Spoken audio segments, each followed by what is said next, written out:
Here we go. Deca 1 revealing to V on B with 3, 2, 1. Roll Deca 1, fade up. You're watching Good Morning Washington on your side. Mike Altria, Q. 6:16 now, and the red line is back to normal this Deco morning. 5 Crews is are next, still right? working, Deco though, 5. to clear that CSX train derailment. This is video just coming in of crews riding one of those train cars overnight. And as we have been reporting for you all morning long, that is making for some serious delays on Mark's Brunswick line. We have a look at all the problems that you're facing as you head out the door this morning. Just go over to WJLA.com and search the keyword commute. Mike, take. And speaking of which, even more trouble for your morning commute. Yeah, deadly wreck on the Beltway, and traffic is just now starting to move. Let's get out to John Gonzalez. He is live with an update just coming in, and he's in Mobile Track 7. Open John? 3.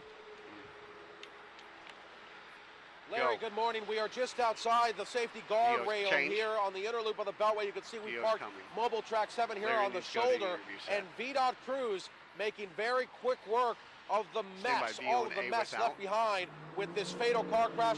You can see over here the crews are picking up the cones just beyond Mobile Track 7. Now, all of the lanes have reopened. That is the good news. But unfortunately, the bad news here is that there was a fatality. We understand that just before 2 o'clock this morning, Virginia State Police started getting calls about a driver driving in the wrong direction here on the Beltway. The sergeant that was on the scene here telling us that they believe that he got on a ramp in the wrong direction off of 95, which is about 3-4 miles from where we are here. This accident occurred between the Eisenhower Avenue exit and the Wilson Bridge, and traffic was backed up for some time, for I would say at least a mile. But the good news for traffic, all of the lanes have reopened. As far as that accident, there was a lot of debris on the roadway. 3 vehicles involved, 2 SUVs and a van. L6 is going to float. We understand that the driver of the CRV was killed in this crash. He was the one driving in the wrong direction. It is still unclear at this hour exactly why that occurred. The collision reconstruction unit was out here for some time. They've cleaned up the accident here, but now they're trying to figure out exactly why this man, who has been pronounced dead, was driving in the wrong direction at around 2 o'clock this morning. Larry and Altria, back to you inside. Oh, John, very sad. Thanks for the update. Well, 6:19 and developing right now. Firefighters are trying to figure out what sparked a fire that gutted a historic Orthodox church in New York City. Look at this video.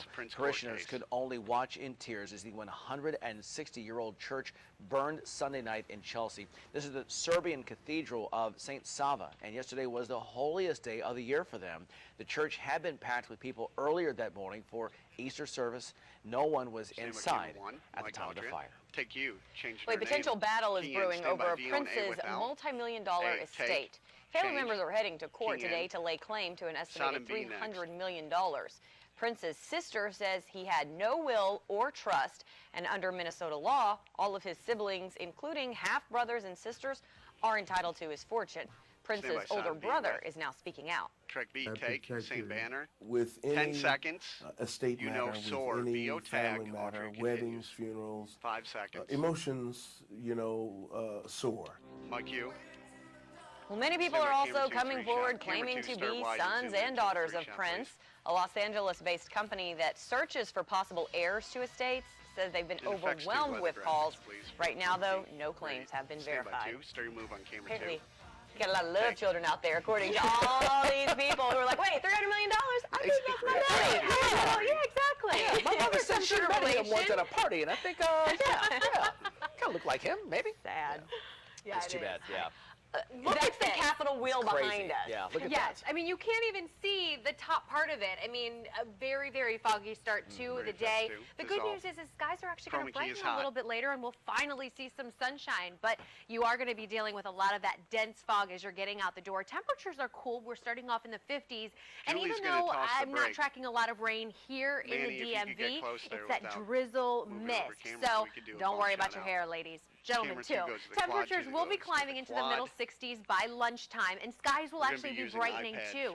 It's going to be pretty humid today as high temperatures climb into the upper 70s, but late this afternoon and this evening, we could have some thunderstorms develop as a cold front approaches. And it could be on the strong side, some of these storms, where everyone highlighted here in yellow. The Storm Prediction Center lets us know how strong or the severity of the storms, and we're going to be in this slight risk category. So any that develop could be on the strong side. I think most of the storms holding off until after dark tonight. Overnight 53 to 62. You'll probably hear some of that heavy rain falling on the roof while you're sleeping. In my opinion, it's perfect sleeping weather. Temperatures tomorrow are going to be a little bit cooler, comparatively speaking. Mid-60s, another cloudy, kind of rainy day. Only a 30% chance of showers on Wednesday, and then a little bit more likely rain chances as a little system moves overhead Thursday and Friday. The good news is things are looking much better Saturday. We'll hit about 70 degrees. Saturday also, the Susan G. Komen Race for the Cure. As of right now, temperatures will start in the 50s. We'll climb into the mid-60s.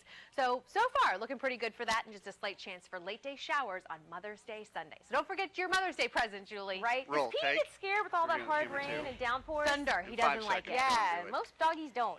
All right, well, right now we're looking at the inner loop of the Capitol Beltway where we've got some problems right here approaching 66. We'll start off with the camera. And again, on the inner loop, traffic is tied up right now from Arlington Boulevard headed north up towards 66. Here in the main line, traffic is able to squeeze by to the right. And again, in the express lanes, there's response that's tying up the right lane up too. So again, you're crawling on the inner loop of the Capitol Beltway as you travel north from Arlington Boulevard headed back out towards 66. The crash that we talked about, the deadly accident on the inner loop at Eisenhower Avenue, has moved on. All lanes now open. Now, Traffic Watch 7 Wazers are checking in this morning through the fog, through the rain, with this heavy volume coming southbound on Kenilworth Avenue, slowing to about 17 miles an hour as you continue southbound headed past Benning Road and back out towards East Capitol Street. See, I'm fair here. This is MG Loves Penguins. And I put them up on our map when we're supposed to be saying go Caps.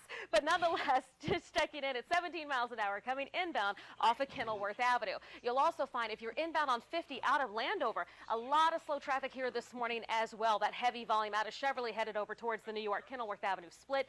New York Avenue itself, heavy volume delays trying to get past Bladensburg Road and continue out through those traffic lights back out towards the 3rd Street Tunnel. One more camera to show you. This is for guys headed northbound on 295 up towards 695. The wreck here tying up the far left lane.